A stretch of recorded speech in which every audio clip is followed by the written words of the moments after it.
have to say, these tent cities that they're building across college campuses are crazy, but are really well organized. And you know I had to look into this to understand who's behind all of this and who's paying all these people. I have to be honest, what I found was not really shocking, but I was surprised by how similar it is to the BLM summer riots of 2020. You see, these encampments are actually really well organized. The students receive the tents from organizers that also supply a bunch of different food like pizzas, rotisserie chicken, coffee. So I looked into who these organizers actually are, and there are three prominent groups. Students for Justice in Palestine, there's Within Our Lifetime, and then there's Jewish Voices for Peace. And these groups are actually led and organized by another organization called U.S. Campaign for Palestinian Rights. And just guess how much these fellows are paid. They get $7,800 if they work 8 hours a week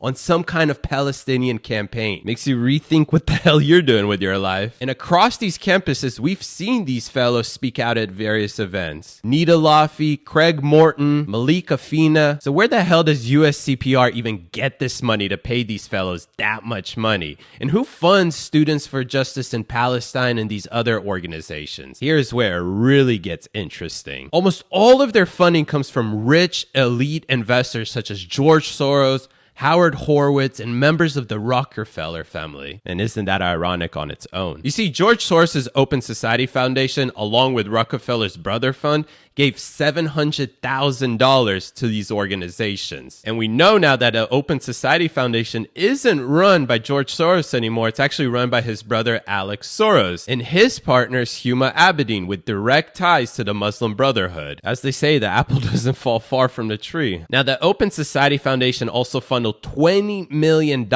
into the Tide Foundation. And the Tide Foundation takes this money and disperses it across all of these organizations across the U.S. They funnel money into Westpac, which is an organization that is led by Howard Horowitz. And Westpac is actually the fiscal sponsor for Within Our Lifetime. And guess what? All of these organizations have direct ties to the 2020 Summer Love riots. So the question I have to ask is why? Why now? Why again in the summer before a presidential election?